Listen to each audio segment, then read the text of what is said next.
উপস্থিত গাশিগ্রাম পূর্বপাড়া ফরকানিয়া মাদ্রাসা ও প্রবাসী ভাইদের উদ্যোগে আয়োজিত দশম বার্ষিক তাফসীরুল কোরআন মাহফিলের সম্মানীয় সভাপতি জনাব ইয়ার আহমেদ, সেক্রেটারি ঘাসিগ্রাম পূর্বপাড়া ফরকানিয়া মাদ্রাসা ও মসজিদ, আল্লাহ তাআলা সম্মানিত সভাপতিকে কবুল করুন, আমিন।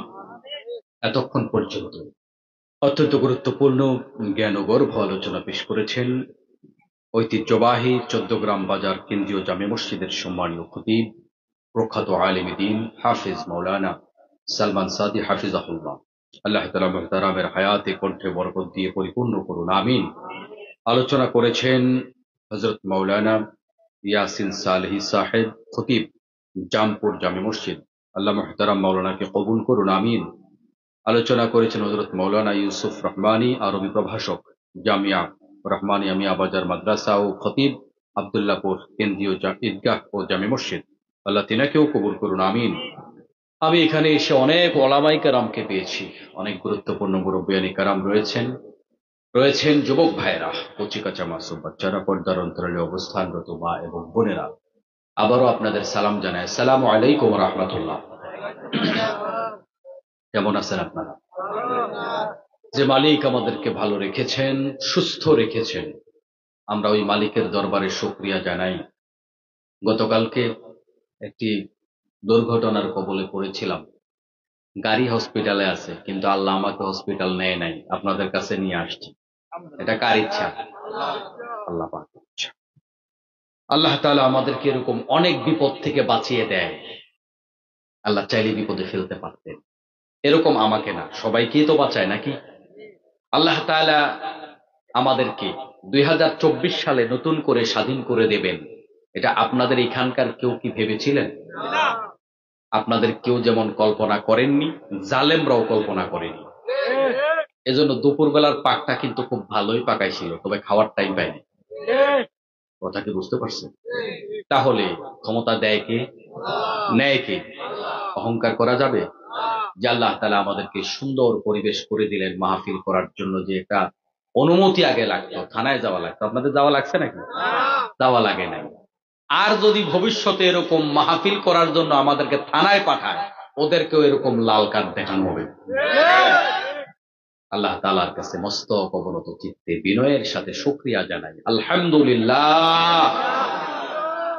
রাসূল মকবুল সাল্লাল্লাহু আলাইহি ওয়াসাল্লামের প্রতি দরুদ এবং সালাম পড়ি, সাল্লাল্লাহু আলাইহি ওয়াসাল্লাম। সব শহীদদের জন্য দোয়া করি, যুগে যুগে যারা ইসলাম বিজয়ের জন্য জীবন দিয়েছেন, স্পেশালি 2024 সালের এই স্বাধীনতার জন্য যারা জীবন দিয়েছেন, তরুণ, যুবক, শিশু, একেবারে মাসুম যারা জীবন দিয়েছেন, আল্লাহ পাক যেন তাদেরকে জান্নাতের উচ্চ মাকাম দিয়ে দেন। সবাই বলে আমিন। তাদের রক্তের বিনিময়ে যেন এই বাংলাদেশকে আল্লাহ পাক চিরস্বাধীন এবং কোরআনের বাংলাদেশ বানিয়ে দেন। সবাই বলে আমিন। আমার মুসলমান ভাইরা, অনেক রাত হয়েছে, আর এই এলাকার লোকজন যথেষ্ট আপডেট। রাতভর কিস্সা কাহিনী শোনার মতো রুচি আপনাদের নাই, আর আমি অভ্যস্ত না। অতএব সংক্ষিপ্ত সময় নির্ধারিত বিষয়ের উপরে কিছু কথা বলবার চেষ্টা করব। আল্লাহ তাআলা আমাকে, আপনাদের জন্য, আমার জন্য কিছু হক কথা, কিছু ন্যায়ের কথা, কিছু সহিহ কথা আমাকে বলার, আপনাদেরকে শোনার এবং সবাইকে আমল করার তৌফিক দান করুন, আমিন। তো আমি আপনাদের সম্মুখে সূরা তাওবা, কুরআনুল কারীমের 9 নম্বর সূরা। কত নম্বর সূরা? 9 নম্বর। সূরা তাওবার 33 নম্বর আয়াতে কারিমা আমি আপনাদের সম্মুখে তেলাওয়াত করেছি। তাওবা শব্দটা আপনাদের কাছে পরিচিত না অপরিচিত? পরিচিত। বান্দা গুনাহ করবে আর তাওবা করবে কার কাছে? গুনাহ করবে না ওই বান্দা খুব বেশি ভালো, এটা বলার সুযোগ নাই, কারণ বান্দার অভ্যাস হলো বান্দা গুনাহ করবে। গুনাহ যদি আমরা না করতাম, তাইলে আল্লাহ তাআলা আমাদেরকে মেরে আরেকটা জাতি বানাইতো যারা গুনাহ করে করে তওবা করবে। তাহলে গুনাহ করা এটা বান্দার কিন্তু একটা যোগ্যতা। তবে এই যোগ্যতা যদি খালি গুনাহ হয়, তাইলে এটা অযোগ্যতা। গুনার সাথে যদি তার তওবার যোগ্যতাটাও থাকে, তাহলে এটা হলো সবচেয়ে সুন্দর। কথা কি বুঝতে পেরেছেন? এই তাওবা আল্লাহ পাক সবচেয়ে বেশি পছন্দ করে। এজন্য প্রত্যেক নবীরা তাওবা করতেন। আমাদের নবীও দৈনিক 100 বার তাওবা করতেন, 70 বার তাওবা করতেন, তার চাইতে বেশি তাওবা করতেন, ইস্তেগফার করতেন। আমাদেরও করার দরকার আছে না নাই? নাকি আমরা শোনাই সোহাগা? আমাদের কোনো ভুল নাই, ত্রুটি নাই? আল্লাহ পাক আমাদের সবাইকে তাওবাকারী বান্দাদের মধ্যে শামিল করুন, আমিন। তাহলে সূরার নাম হচ্ছে তাওবা। কি নাম বললাম? তাওবা। কোরআনুল কারীমের 9ম সূরা এটি। এই সূরার 33 নম্বর আয়াতে আল্লাহ তাআলা খুবই গুরুত্বপূর্ণ একটা বিষয়ে কথা বলেছেন। কি গুরুত্বপূর্ণ? খুব গুরুত্বপূর্ণ বলছি না, খুবই গুরুত্বপূর্ণ বলছি। যারা একটুখানি মাদ্রাসা স্কুলে পড়াশোনা করছেন, খুব গুরুত্বপূর্ণ আর খুবই গুরুত্বপূর্ণ এটার মধ্যে ব্যবধান বোঝার কথা। দুইটা কি এক? ই প্রত্যয় যোগ করলে এটা গুরুত্বটা অনেক অনেক অনেক বেড়ে যায়, ঠিক কিনা? তাহলে এই আয়াতটা হচ্ছে এমন একটা আয়াত, এই মানব মণ্ডলীকে আল্লাহ তাআলা কেন সৃষ্টি করেছেন, যুগে যুগে নবী রাসূল কেন পাঠিয়েছেন, এই সব কিছুর মৌলিক উদ্দেশ্যটা, আমাদের জীবনের উদ্দেশ্য কি হওয়া দরকার, আমাদের জীবনে আমল আখলাকের মৌলিক বেসটা কি হওয়া উচিত, এই মৌলিক ব্যাপার আল্লাহ পাক এখানে দৃষ্টি আকর্ষণ করেছেন। তাহলে আমার আপনার জীবনের উদ্দেশ্য কি হওয়া উচিত সে বিষয়ে আল্লাহ পাক এখানে কথা বলেছেন। তাহলে আমরা কি সবাই এই বিষয়টা জানা দরকার নাকি না জানলেও চলবে? জানা দরকার। هو الذي أرسل رسوله بالهدى ودين الحق ليظهره على الدين كله ولو كره المشركون। তিনি সেই সত্তা যিনি তার রাসূলকে পাঠিয়েছেন সত্য দিন সহকারে। আর এই দিন সহকারে যে পাঠালেন এটার উদ্দেশ্য হলো পৃথিবীতে প্রতিষ্ঠিত যতগুলো দিন আছে সবগুলা দিনের উপরে ওই আল্লাহ তাআলার মনোনীত দিনটাকে প্রতিষ্ঠিত করবেন, বিজয়ী করবেন। এজন্য আল্লাহ তাআলা তার নবীকে জমিনের মধ্যে পাঠিয়েছে। এরপর আল্লাহ বলেন ওয়ালাউ কারিহাল মুশরিকুন, আর এটা মুশরিকরা দারুণ ভাবে অপছন্দ করে। খুব ভালো করে খেয়াল করুন, আল্লাহ বললেন তিনি তার নবীকে পাঠিয়েছেন সত্য দিন সহকারে। সত্য দিন দিয়ে পাঠিয়েছেন, তার মানে বোঝা যায় পৃথিবীর মধ্যে আরো মিথ্যা বহু দিন আছে। আমরা সত্য দিনের অনুসারী। জমিনের মধ্যে যতগুলা ধর্ম আছে প্রত্যেকটা ধর্ম এক একটা দিন। খুব মন দিয়া কথা বুঝুন, প্রত্যেকটা ধর্ম খালি এক একটা দিন না, এক একটা আদর্শ এক একটা দিন, এক একটা ইজম এক একটা দিন। যেমন বাংলাদেশে সেকুলারিজম চলে, এটাও কিন্তু একটা দিন। তাহলে যত আদর্শ এই জমিনের মধ্যে আছে প্রত্যেকটা আদর্শ প্রত্যেকটা ধর্ম এক একটা দিন। তার মানে এই দুনিয়াতে কত হাজার হাজার দিন আছে। আল্লাহ তাআলা একটা দিন দিলেন, জমিনে আরো হাজার হাজার দিন আছে।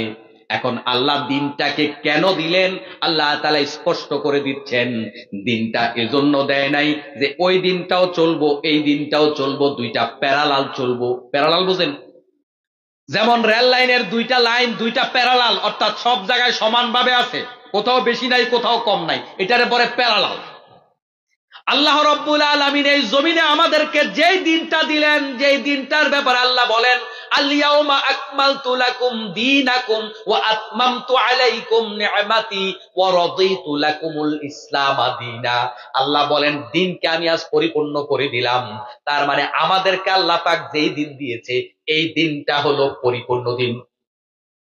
এই দুই আয়াতের মধ্যে দিনের দুইটা সংজ্ঞা পেলাম, আমাদের দিনের বৈশিষ্ট্য দুইটা পেলাম। একটা বৈশিষ্ট্য হলো আমাদের দিন হলো পরিপূর্ণ। এর দ্বারা বোঝা যায় জমিনে যত দিন আছে আর কোনো দিন পরিপূর্ণ নয়। যেমন আমাদের সমাজে একটা কথা প্রচলন আছে যে সব ধর্মেই কিছু ভালো কথা আছে, কথা সত্য। হিন্দু ধর্ম আপনাকে মিথ্যা কথা বলা শিখায় না, হিন্দু ধর্ম পিতামাতার অবাধ্য হতে আপনাকে শিখায় না, ওজনে কম দিতে খাদ্যে ভেজাল দিতে হিন্দু ধর্ম আপনাকে শিখায় না। তাহলে বোঝা গেল তাদের ধর্মেও ভালো কিছু কথা আছে। বৌদ্ধ ধর্মে ভালো কিছু কথা আছে, তারা বলে জীব হত্যা মহাপাপ, যদিও এটা মুখে মুখে বলে, মুসলমান হত্যার সময় চিন্তা করে না। দেখলেন না বৌদ্ধরা এই যে মায়ানমারে কি পরিমাণ মুসলমান খুন করেছে। আপনি খ্রিস্টান ধর্মে দেখেন, তাদের ধর্মে অনেক ভালো ভালো কথা আছে, ওই ভালো ভালো কথাগুলাকে পুঁজি করে ওরা বাংলাদেশে বহু মুসলমানকে খ্রিস্টান বানিয়েছে। এর দ্বারা বোঝা যায় পৃথিবীতে যতগুলা দিন আছে সব দিনের কাছে ভালো কিছু কথা আছে না নাই? আওয়ামী লীগ একটা দিন, কারণ তারাও তো বলে আমাদের আদর্শ অমক তমক। সেকুলারিজমকে তারা একটা আদর্শ মনে করে, প্রতিটা আদর্শ এক একটা দিন। তাদের কাছেও ভালো কিছু জিনিস ছিল, বিদায় তারা ক্ষমতায় ছিল। কিছু মানুষ তাদেরকে ভালোবেসেছে। এমন ইমানদার আওয়ামী লীগও বাংলাদেশে আছে, আওয়ামী লীগের জন্য জীবন দিতে রাজি আছে। কিছু ভালো পাইছে তাই বলে সে আওয়ামী লীগের জন্য জীবন দিতে রাজি আছে। শেখ মুজিবের কাছে ভালো কিছু পেয়েছিল, সে হয়তো বা ওই ভালোটা পাইয়া কিংবা টাকার জন্য পয়সার জন্য যে কারণে হোক না কেন কিছু না কিছু ভালো পেয়েছে বিদায় সে আওয়ামী লীগকে ভালোবেসেছে। কিছু মানুষ জিয়াউর রহমানকে এত বেশি ভালোবেসেছে যত বেশি ভালো তার বাপেরও বাসে না, আছে না নাই? তার মানে তার কাছে ভালো কিছু আদর্শ সে পেয়েছে, এজন্যই সে ভালোবাসে। এখন কথা হলো সবগুলাই তো দিন। ইসলাম এসেছে আমাদের কাছে কি জন্য? যে সবগুলো আদর্শ থাকবে, ইসলামও থাকবে, ওইগুলোও চলবে, ইসলামও চলবে। আমরা তো এইভাবেই ইসলামটাকে চালাইতেছি। একই সাথে আমি আওয়ামী লীগও করি, আমি মুসলমান, একই সাথে বিএনপিও করি, আমি মুসলমান, একই সাথে জাতীয় পার্টি করি, আমি মুসলমান, একই সাথে তাবলীগ করি, আমি মুসলমান, একই সাথে অন্যান্য ধর্মগুলোও চলছে, আমার ধর্মও চলছে। সবগুলো আমরা একসাথে প্যারালাল চালাইতেছি। কিন্তু ইসলামটা আসলে কেন এসেছে? সমান্তরাল চলার জন্য এসেছে নাকি? আল্লাহ সেই কথাই বলছেন। আল্লাহ তাআলা বলেন লিইয়ুযহিরাহু আলাদ-দীনি কুল্লিহি। ও দুনিয়ার মানুষেরা শোনো, আমার নবীকে আমি কেন জমিনে পাঠাইলাম? আমার নবীকে জমিনে পাঠাইছি যেই কারণে, নবী প্রেরণের উদ্দেশ্য যেটা, নবী যেহেতু তোমাদেরকে দায়িত্ব দিয়ে এসেছে, আল উলামা ওয়ারাসাতুল আম্বিয়া, আলেমরা হলো নবীর উত্তরসূরি, নবীর রেখে যাওয়া কাজ আলেমরা করবে, আপনারা আলেমদের সাথে থাকবেন, আর আলেমদের সাথে না থাকলে ধ্বংস অনিবার্য। এজন্য বিশ্ব নবী বলেন কুন আলিমান আও মুতাআল্লিমান আও মুস্তামিআন আও মুহিব্বান ওয়ালা তাকুন খামিসান ফাতালাক। হয় আলেম হও, না হয় আলেমের ছাত্র হও, আলেমের মজলিসে বসো, না হয় আলেমকে ভালোবাসো। এই 4 কাতারের পরে 5ম কাতারে যাইও না, ধ্বংস তোমার অনিবার্য। তাইলে আলেমকে আল্লাহ পাক দায়িত্ব দিলেন, আল্লাহর নবী দায়িত্ব দিয়ে গেলেন যে তোমরা আমার পরে আমার কাজটা করবা, আর আপনাদেরকে দায়িত্ব দিয়েছে আলেমের পাশে থাকবেন। তাহলে আলেমের সাথে সম্পর্ক না রেখে আপনি এর বাহিরে যাওয়ার কোন সুযোগ। বলছিলাম দিনটাকে আল্লাহ তাআলা কেন দিলেন?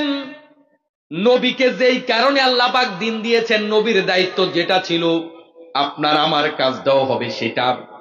এখন নবীকে আল্লাহ পাক, আবু জেহেল যে একটা দিন নিয়ে তার সমাজটাকে চালাইতেছে, আল্লাহ পাক নবীকে এই জন্য ইসলাম দেয় নাই যে আবু জেহেলের ইসলাম, আবু জেহেলের দিনটাও চলবে, আমাদের নবীর দিনটাও চলবে একসাথে। এরকম কোনো কিছু দিছে আল্লাহ? আল্লাহর নবী সাল্লাল্লাহু আলাইহি ওয়াসাল্লাম মক্কা থেকে যখন মদিনায় গেলেন, যাওয়ার পর একটা রাষ্ট্র গঠন করলেন। ওই রাষ্ট্র গঠন করার পরে মদিনা সনদের মাধ্যমে রাষ্ট্রের নিরাপত্তা নিশ্চিত করলেন। রাষ্ট্রের প্রধান তিনি হলেন। ক্রমান্বয়ে আল্লাহ তাআলা দ্বীনের বিধানগুলা নাজিল করলেন। 10টা বছর ক্ষমতায় ছিলেন। ক্ষমতায় থাকাকালীন আল্লাহর আইন দিয়ে সমাজটা চালাইছে, নাকি আগের আবু জেহেলের মক্কার পুরান আইনগুলা দিয়ে সমাজ চালাইছে? আবু জেহেল কিন্তু তখনও মক্কায় জীবিত আছে। ধরেন আবু জেহেল তো কিছুদিনের মধ্যেই চলে গেছে প্রথম যুদ্ধেই। তো আবু জেহেলের উত্তরসূরিরা তো ছিল, তখনও তো সেখানে দিন কায়েম হয়নি। আল্লাহর নবী আসার পরে আবু জেহেলের আদর্শগুলা দিয়া দুনিয়া চালাইছে, না আল্লাহর আইনে দুনিয়া চালাইছে? কথাগুলো একটু মিলান। এর দ্বারা বিশ্ব নবী আমাদেরকে শিক্ষা দিল, আমি এসেছি নামাজ রোজা হজ যাকাতের জন্য নয়, বরং আমি এসেছি সমাজ পরিবর্তনের জন্য। আল্লাহ তাআলা আয়াতের মধ্যে বলেছেন লিইয়ুযহিরাহু আলাদ-দীনি কুল্লিহি, দীনি কুল্লিহি মানে দুনিয়ার বুকে যতগুলা দিন আছে ওগুলার সাথে ইসলাম তাল মিলায়া চলবে। এজন্য আমি ইসলাম দেই নাই, ইসলাম সবার উপরে বিজয়ী হবে, এজন্য আমি আল্লাহ ইসলাম দিয়েছি। এখন আমাদের বাংলাদেশে আপনারা যারা বসে আছেন, আপনারা যে ওয়াজ শুনতে আসলেন, দ্বীনের বিরোধী এখানে কেউ নাই। কেউ 5 ওয়াক্ত নামাজি, কেউ সাপ্তাহিক নামাজি, কেউ মাসিক নামাজি, কেউ 6 মাসের নামাজি, কেউ বাৎসরিক নামাজি, কেউ বাপ মরলে নামাজ পড়ে, এভাবে বিভিন্ন অঙ্কে আমরা কিন্তু নামাজি। এখানে নামাজ বিরোধী কেউ নাই, রোজা বিরোধী কেউ নাই, হজ বিরোধী কেউ নাই, যাকাত বিরোধী কেউ নাই। মিথ্যা বলা মহাপাপ, পিতামাতার অবাধ্য হওয়া যাবে না, বউ পিটানো যাবে না, যৌতুক খাওয়া যাবে না, ঘুষ খাওয়া যাবে না, সুদ খাওয়া যাবে না। ওয়াজ এটি জানে না কেডা? এইটা জানলেই তো সমাজ ভালো হয়ে যায়। মাহফিলের আয়োজনের দরকার কি? কি মেসেজ আপনাদেরকে দেওয়ার জন্য মাহফিলের আয়োজন? কোন জায়গাতে আমাদের ভুল? ম্যাক্সিমাম বাংলাদেশি মুসলমানদের এই জায়গাটাতেই ভুল। সে মনে করে আমি আমার ব্যক্তিগত কাজগুলো আমার মন মতো চালাবো, এখানে অন্যান্য ধর্মের কাজগুলা তারা তাদের মতো চালাবে, ইসলামও চলবে, আমার সুদ খাওয়াও চলবে, ইসলামও চলবে, আমার মানব রচিত আদর্শের রাজনীতিও চলবে, ইসলামও চলবে। অর্ধেক আল্লাহর মতো করব, অর্ধেক কার্ল মার্কসের মতো করব, অর্ধেক মাও সেতুংয়ের মতো করব, অর্ধেক শেখ মুজিবের মতো করব। ইসলাম এবং অন ইসলাম সবগুলা একসাথে চলবে। কিন্তু আল্লাহ তাআলা বলে আমার ইসলাম তোমাদের কাছে ঠেকায় পড়ে নাই। তোমরা তোমাদের মতো ইসলামটারে বানাইবা, ইসলামটা তোমাদের মতো চালাইবে, এই জন্য আমি ইসলামটা দেই নাই। লিউযহিরাহু আলাদ দীন কুল্লিহি, দুনিয়াতে যত আদর্শ আছে ও দুনিয়ার মানুষেরা শুনে রাখ, এই দুনিয়ার মালিক তোরা নয়। ইসলাম তোদের কাছে ভিক্ষার পাত্র নয়, তোদের মন মতো চালাবি। আমি আল্লাহ জমিনের মালিক, আমি আল্লাহ রায় দিচ্ছি, এই জমিন আমার, এই জমিনে একক রাজত্ব চলবে আমার, আর কারো রাজত্ব চলবে, আমার রাজত্ব কদ্দুর চলবে। এই জন্য আমি আল্লাহ দিন দেই নাই। যারা ন্যূনতম আরবি পারেন তারা জানেন লিউযহিরাহু আলা দীনি কুল্লিহি, এর মানে আল্লাহ তাআলা বুঝিয়ে দিলেন জমিনে সবার রাজত্ব, যার যার রাজত্ব চলছে, সব কিছুর উপরে রাজত্ব চলবে আল্লাহর। বাজারে আল্লাহর নামটা সবার উপরে থাকবে, মসজিদে আল্লাহর নামটা সবার উপরে থাকবে, সংসদে আল্লাহর নামটা সবার উপরে থাকবে। টয়লেটে যাবেন আল্লাহর নিয়মে যাবেন, বাথরুমে যাবেন আপনি আল্লাহর নিয়মে যাবেন, পাকঘরটা আপনি চালাবেন আল্লাহর নিয়মে চালাবেন, ব্যবসা বাণিজ্য আল্লাহর নিয়মটা সবার উপরে থাকবে, কাজ কারবারে বিয়ে শাদীতে আল্লাহর নিয়ম সবার উপরে থাকবে। আল্লাহ তাআলা অন্যান্য ধর্মের পাশে ইসলামটাকে রাখবেন, এজন্য আল্লাহ ইসলাম দেয় নাই, আল্লাহর ঠেকা লাগে নাই। আপনি ইসলাম মানেন না, আল্লাহর কিচ্ছু আসে যায় না, কিছু আসে যায় নাকি?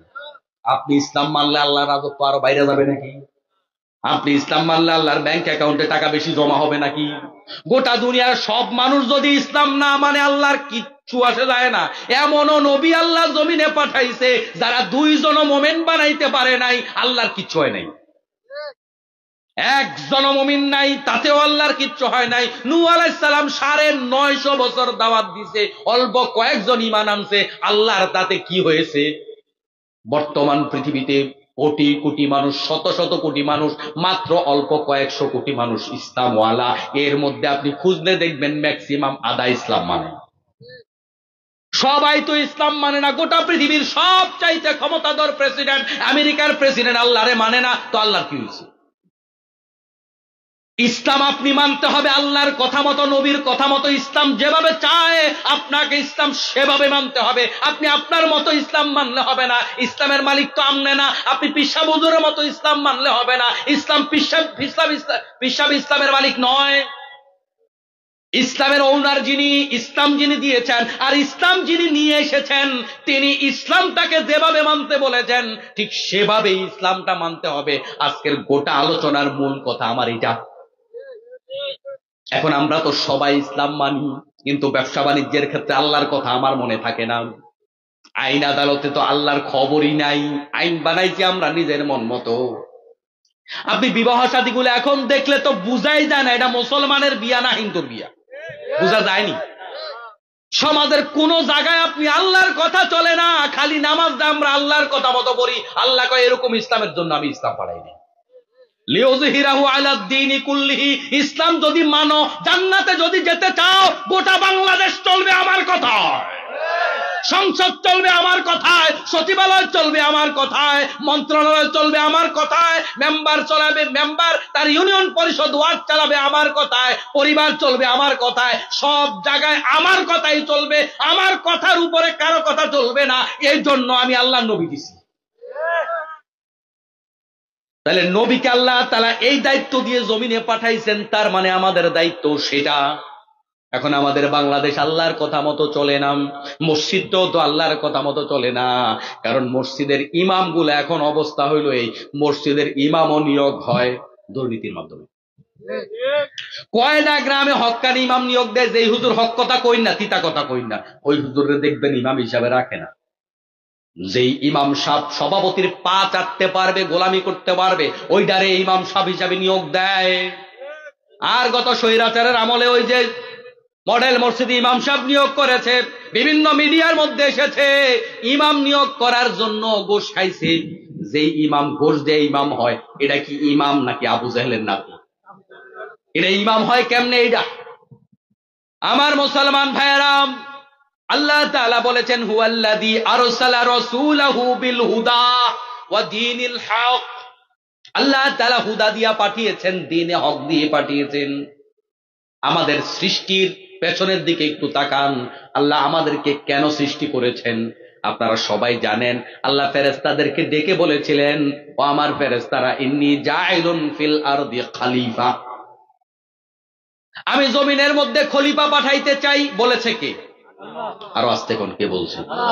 এখন কি আল্লাহর নাম কইতে আর অসুবিধা আছে নাকি? এতদিন তো জালেমরা নারায়ে তাকবীর কইলেও কয় জামাত ইসলামী স্লোগান। অবাক করা কথা, নারায়ে তাকবীর আল্লাহু আকবার কোন দলীয় স্লোগান নয়, প্রতিটা মুসলমানের কলিজার স্লোগান নারায়ে তাকবীর আল্লাহু আকবার। এটাকে যারা দলীয় স্লোগান মনে করবে, আর যেই দল করলে এই স্লোগান দেওয়া যাবে না, ওই দল করা মুসলমানের জন্য বৈধ নয়। নারায়ে তাকবীর আপনার শুনলে মজা লাগতে হবে। নারায়ে তাকবীর শুনলে কি লাগতে হবে? আপনি আওয়ামী লীগ করেন, পাশে দিয়া যদি জয় বাংলা কয়, আপনার খুশি লাগে না? ফুর্তি লাগে না? স্বাভাবিক। আপনি জিয়াউর রহমানের দল করেন, যদি পাশে দিয়া মিছিল যায় যে স্বাধীনতার ঘোষক জিয়া লও লও লও সালাম, আপনার ভাল লাগবে না? মনে মনে হাসি আসে না? ফুর্তি লাগে। আপনি মুসলমান, এটা আপনার মৌলিক পরিচয়। আপনি দুনিয়া আসার পরে আল্লাহ কয় আল্লাহু আকবার, তার কানে শোনাও। আজান দেবেন সেখানে আল্লাহু আকবার, ইকামত দিবেন সেখানে আল্লাহু আকবার, নামাজ শুরু করবেন আল্লাহু আকবার না কইলে নামাজ হবে না। আপনার শেষ বিদায় আল্লাহু আকবার দিয়া, ঠিক না? এই আল্লাহু আকবার এত বড় গুরুত্বপূর্ণ, এটা নবুয়তির শুরু হয়েছে এটা দিয়া। ইয়া আইয়ুহাল মুদ্দাসসির কুম ফাআনদির ওয়া রাব্বাকা ফাকাব্বির, জাতিরে আপনি সতর্ক করেন, ভয় দেখান, আর আপনি তাকবীর দেন। আল্লাহু আকবার। এই আল্লাহু আকবার শুনলে যদি আপনার কাছে দলীয় স্লোগান মনে হয়, বন্ধু মনে রাখবেন আপনার ইমানে অসুবিধা আছে। আবার আপনি কালিমা পয়রা মুসলমান হন, কারণ আল্লাহু আকবার এটা কোনো ব্যক্তির কোনো দলের স্লোগান নয়, এটা আল্লাহ তাআলার স্লোগান, এটা আল্লাহর নবীর শেখানো স্লোগান, ঠিক কি না? আল্লাহ রাব্বুল আলামিন ফেরেশতাদেরকে ডেকে বললেন, ও ফেরেশতারা, আমি জমিনে খলিফা পাঠাইতে চাই। তাহলে আমরা কার খলিফা? আপনি যে কইতাছেন আমি অমুক হুজুরের খলিফা, কামনা করলেন কি? আল্লাহ কয় তারা আমার খলিফা, আপনি কইতাছেন আমি হুজুরের খলিফা। আপনি জালেম, আল্লাহর খাই আপনি কার খলিফা দাবি করেন? আপনি তো আল্লাহর খলিফা। এখন আল্লাহর খলিফার কাম জমিনে খেলাফত কায়েম করা। খেলাফত মানে রাজত্ব। আল্লাহ তাআলা আপনারে খালি নামাজ রোজা দুইটা সেজদা দেওয়ার জন্য বানায় নাই। আল্লাহ কয় এই ফকির আলী ধর্ম আমি দেই নাই, আমার ধর্ম জমিনে দিয়েছি রাজত্ব করার জন্য। আমি খলিফা বানাইছি মানুষকে, খলিফা মানে আমার খলিফা আমার রাজত্ব জমিনে কায়েম করবে। এটাই তো বান্দার সৃষ্টির আসল উদ্দেশ্য। প্রত্যেকটা জিনিসের মৌলিক দিক থাকে, কিছু ঐচ্ছিক দিক থাকে। আপনার ছেলেটা স্কুলে পড়ে, মাদ্রাসায় পড়ে, 10টা বিষয় যদি সে পাস করতে পারে, একটা বিষয় পয়েন্ট কম পাইছে, এখন কৃষি শিক্ষায় যদি 80 পাইতে পারে, তাহলে ওখান থেকে 2-3 পয়েন্ট যোগ হয়ে যাবে। কথা বুঝতে পারছেন? কিন্তু বাংলায় ফেল করে যদি কৃষিতে 100-তে 100 পায়, লাভ আছে? অঙ্কে ফেল করে যদি কৃষিতে 100-তে 200 পায়, কাম হইব নি? তো আপনার মৌলিক কাজ কোনটা, মৌলিক ডিউটি কোনটা, সেটা বুঝেন আগে। আপনি বাজারে পাঠাইলেন একজন কামলা, একজন ছোট ভাই XYZ, পাঠানোর পরে একটা বড় খরচের তালিকা দিলেন, খরচগুলা করার পরে কিছু টাকা বাঁচাইয়া বাড়তি একটু খরচ নিয়ে আসছে। আপনি ধন্যবাদ দিলেন, তুমি তো দারুণ চালাক, আমিও তো এত কম দামি কিনতে পারি নাই, আবার আমার জন্য বাড়তি হাদিয়া নিয়ে আসতো খুশি। কিন্তু আসল জিনিস না আইনা এ যদি হাদিয়া নিয়ে আসে, আপনি খুশি হবেন? তাহলে আসলটা ছাড়া এই বাড়তিটার কোনো দাম নাই, ঠিক না? 3 ভাগ কিনলে 1 ভাগ ফ্রি, ইসা মাছ, চিংড়ি মাছ। এখন 3 ভাগ না কিনলে আপনার 1 ভাগ দিব কেটায়? আপনি যদি কোন যে ভাই আমরা স্বামী স্ত্রী 2 জন, যেটা ফ্রি ওই ফ্রিটা দেন, তাতেই আমাদের 2 জন চলবে, ফ্রিটা আপনারে দিব কেটায়? আপনি 3 ভাগ কিনেন, তারপরে ফ্রিটা পাইবেন। আপনি আল্লাহ পাকের মৌলিক দিনটা যদি রক্ষা করেন, এবার আপনি নফল ইবাদতকারী, আপনি তসবিহ তাহলিল ওয়ালা, আপনি সুন্নাতের পাবন্দী, আপনি মাথায় পাগড়ি দিয়েছেন, দাড়ি সুন্দর করে রেখেছেন, জিকির আজকার বেশি করে করেন, আপনি আল্লাহ পাকের মৌলিক বিধান মৌলিক দৃষ্টিভঙ্গি পালন করার পরে যত বেশি সুন্নাত নফলের আমল করতে পারবেন, জান্নাতে ফেরেশতারা আপনার জন্য তত বেশি সাজগোজ করতে থাকবে। সুবহানাল্লাহ। জান্নাতে আল্লাহ তাআলা আপনার জন্য হুর গালমান বাড়াইতে থাকবে, নারী বাড়াবে, গাড়ি বাড়াবে, সব বাড়াইতে থাকবে, কত দরকার। কিন্তু জান্নাত যদি না পান তাহলে কেমনে হইব? এক ভিক্ষুক এসে বাড়িতে আইসা কয়, খালাম্মা আমারে আল্লাহর হস্তে কটা বাদ দেন, খিদা লাগছে। খালাম্মা কয়, ভাত নাই। কয়, মরিচ দিয়ে দিলেও হইব। ওরে, ভাত নাই, মরিচ দিয়ে দিব কোত্থেকে? একদম ভাত টাকা লাগবে, এরপরে না মরিচের খবর। কথা বুঝেন নাই? আসলটা ছাড়া নকলটা পাওয়া যায় না। আমরা আল্লাহ তাআলার খলিফা, আমাদের দায়িত্ব হলো আল্লাহর খেলাফত কায়েম করা। ইন্নী জাইলুন ফিল আরদি খলিফা বলার পরে ফেরেশতারা বাধা দিছে। ফেরেশতারা বাধা দিয়া বলল, ও আল্লাহ তাআলা, কেন আপনি বানাইবেন? তারা তো জমিনের মধ্যে মারামারি করব। নাহনু নুসাব্বিহু বিহামদিকা ওয়া নুকদ্দিসু লাক, আমরা তো আপনার ইবাদত করি, আমরা তো তাসবিহ পড়ি, আমরা তো প্রশংসা করি, আমরা তো জিকির করি। আল্লাহ তাআলা বলেন, ইন্নী আ'লামু মা লা তা'লামুন, আমি যা জানি তোমরা তা জানো না। এই জায়গাটাতে বুঝার একটা কথা আছে। তারা বলল, আমরা তো জিকির আজকার করি। আল্লাহ কয়, আমি যা বুঝি তোমরা তা বুঝো না, তার মানে আমি জিকির আজকারের জন্য বানাইতাছি না বেটা। এই সমাজের বহু মানুষ তো ইসলাম বলতে বুঝে জিকির আজকার করা। আপনি সূরা বাকারা পড়ে দেখেন, আল্লাহর ফেরেশতারা বলেছে, মানুষ কেন বানাইবা? তারা তো ওখানে মারামারি করবে, কাটাকাটি করবে, রক্তপাত করবে। আল্লাহ কয়, এরপরে বলল, আমরা তো তোমার তাসবিহ তাহলিল করি। আল্লাহ কয়, আমি কেন মানুষ বানাবো তোমরা জানো না। তার মানে তাসবিহ তাহলিল পড়া এটা আমার উদ্দেশ্য নয়। আমার উদ্দেশ্য জমিনে খেলাফত কায়েম করা। তবে এরা তাসবিহও পড়বে, তাসবিহ পড়লেও এরা সওয়াব পাবে, তবে তাসবিহ পড়া আসল উদ্দেশ্য নয়। তাহলে আমার আপনার উদ্দেশ্য তাসবিহ তাহলিল নয়, তবে তাসবিহ তাহলিল পড়লে সওয়াব আছে না নাই? আবার ভুল বুঝেন না, কালকে সকালে আবার দোকানপাটে যে সংসদ বসান আপনারা, ওখানে আবার সমালোচনা করেন না, হুজুর মানা করছে। তাসবিহ তাহলিল পড়বেন, কিন্তু আপনি কোন তাসবিহ পড়েন? বাংলাদেশে তো ম্যাট বাই বাংলাদেশ তাসবিহ আমরা বানায়া লইছি। বাংলাদেশের তাসবিহর সাথে তো নবীর তাসবিহ মিলে না। বাংলাদেশে তাসবিহ করে হু হা হু হা। এটা কি তাসবিহ? আছে কোরআন শরীফে, আছে হাদিসে। শুধু তাই না, বাংলাদেশে তাসবিহ দৈনিক আপডেট হয়, বছর বছর আপডেট হয়। দেখবেন তাহিরি কাকু এক এক বছর এক এক রকম জিকির করে। প্রত্যেক বছর কি নবী নাজিল হয় নাকি? প্রত্যেক বছর কোরআন নাজিল হয়, তো জিকির আপডেট হয় কেমনে? নতুন নতুন জিকির বাংলাদেশের সুন্নি নামের ভণ্ড বিদআতীরা প্রতি বছর নতুন জিকির বানায় না? জিকির করতে করতে তাল গাছে উঠে, জিকির করতে করতে বাঁশ গাছের মাথায় ওঠে। সাহাবায়ে কেরাম কি বাঁশ গাছের মাথায় উঠছিল? শুধু তাই না, জিকির আপনি যেটা করেন ওইটা আপনি আসলে কিসের জিকির করেন? আল্লাহ তাআলা বলেন, ইন্না নাহনু নাযালনা যিকরা ওয়া ইন্না লাহু লাহাফিজুন, আমি জিকির নাজিল করেছি, এই জিকিরের হেফাজতের দায়িত্ব আমি আল্লাহ তাআলা নিয়েছি। আল্লাহ পাক এই কোরআনটাকে বললেন জিকির। কি বললেন? তাহলে আমার আপনার মৌলিক জিকির হলো কোরআন। কথা ভুল বুঝেন না। সুবহানাল্লাহ জিকির ঠিক আছে, আলহামদুলিল্লাহ জিকির ঠিক আছে, আল্লাহু আকবার জিকির ঠিক আছে, তবে এই জিকির গুলা পশু পাখি সবাই করে। সবাই জিকির করে সাব্বাহালিল্লাহি মা ফিস সামাওয়াতি ওয়া মা ফিল আরদ। আসমান জমিনে যত পশু পাখি আছে, কুল কায়নাত আছে, সবাই তাসবিহ করে কার? এই আয়াত থেকে বোঝা যায় তারাও কিন্তু সুবহানাল্লাহ আলহামদুলিল্লাহ জিকির করে, তবে তাদের তাসবিহটা আমরা বুঝি না। পাখির কিচির মিচির দিয়ে আপনি কিচ্ছু বুঝেন না, তবে তার এই শব্দ দিয়ে আল্লাহর জিকির করে। বাতাস তার শনশন শব্দ দিয়ে আল্লাহ পাকের জিকির করে। মৌমাছির গুনগুন শব্দ দিয়ে আল্লাহ পাকের জিকির করে। আপনি ভাবছেন মৌমাছি তার গুনগুন শব্দ দিয়ে কথা বলে? মনে রাখবেন, মৌমাছি কিন্তু মুখ দিয়া কথা বলে না। আজকের এই আধুনিক বিজ্ঞান বলছে মৌমাছি মুখ দিয়া কথা বলে না। মৌমাছি তার ভাব বিনিময় করে তার অঙ্গ প্রত্যঙ্গের নাড়াচাড়ার মাধ্যমে। তাহলে মুখে করেটা কি? আপনি তো ভৌ ভৌ শব্দ শুনতেছেন। বিজ্ঞান বলছে তারা মুখ দিয়া কথা বলে না। এর দ্বারা বোঝা যায় তারা মুখ দিয়ে আল্লাহর জিকির করে।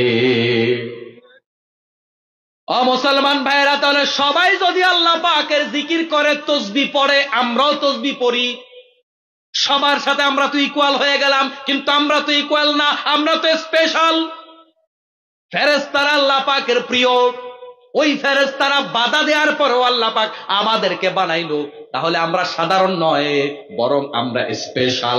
এজন্য আমাদেরকে আল্লাহ তাআলা স্পেশাল একটা জিকির দিছে, সেটার নাম হলো আল্লাহর কোরআন।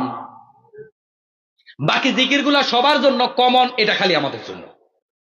কিন্তু আপনি তো গরুর জিকির করলেন, ছাগলের জিকির করলেন, হাঁস মুরগির জিকির করলেন, গাছপালার জিকির করলেন, যেটা মানুষের জিকির ওইটাই তো আপনি আজীবন করেন নাই। বুঝেন কথা? আসল জিকির যেটা, আপনি তো গরু ছাগলেরটা করেছেন, পশু পাখির জিকিরটা তো আপনি করেছেন, ওইটা তো সবাই করে। আপনারে আল্লাহ আলাদা করে যেটা দিছে, যেটা দিয়ে আল্লাহ আপনাকে সম্মানিত করেছে, ওই জিকিরটাই তো আপনি এখনো করতে জানেন না। এখনো আপনি কোরআন তেলাওয়াত করতে জানেন না, পারলেও শুদ্ধ করে পারেন না। বুড়া হয়ে গেছেন, দাড়ি পেকে গেছে, এখনো সূরা ফাতিহার অর্থ পারেন না, কয় মাথায় ঢুকে না। এই বুড়া 50 কানি জায়গা কিনছে বুদ্ধি কাটাইয়া। কত লোকের বাড়িঘর দখল দিছে রাজনীতি করতে পারে, বিচারে এমন কথা কয়, অবস্থা খুব খারাপ। আছে না নাই? এরকম বহু প্রতিভাবান বুদ্ধিমান লোক আছে যারা কয়েন নিচে দিতে পারে না, কিন্তু সালাকির শেষ নাই। এমনি কয় কিচ্ছু বুঝি না, সূরা ফাতিহার অর্থ শিখতে পারলেন না, বুড়া হয়ে গেছেন। দুনিয়ার সব কিছুই তো আপনি শিখতে পারছেন। ফেরেশতার পিডা নিয়ে এইটা বললে একটাও মাটিতে পড়বে না। মনে রাখবেন, আজকের মাহফিল থেকে দ্বিতীয় লেসন নিয়ে যান, কোরআন না জেনে আল্লাহর জান্নাতে যাওয়া অসম্ভব, অসম্ভব। আল্লাহ নবী সাল্লাল্লাহু আলাইহি ওয়াসাল্লাম বলেন, আন্নাল কুরআনা মাহিলুন মুসাদ্দাক শাফিউন মুশাফফা, মান জাআলাহু আমামা কাদাহু ইলাল জান্নাহ ওয়া মান জাআলাহু খালফা সাকাহু ইলান নার। যে ব্যক্তি কোরআনুল কারীমটাকে সামনে রাইখা পথ চলবে, কোরআন তারে সুপারিশ করে জান্নাতে নিয়ে যাবে। কোরআনকে যে পিছনে রাখবে, কোরআনকে ভ্রুক্ষেপ করবে না পথ চলার ক্ষেত্রে, আল্লাহর কোরআন তাকে সুপারিশ করে জাহান্নামে নিয়ে যাবে।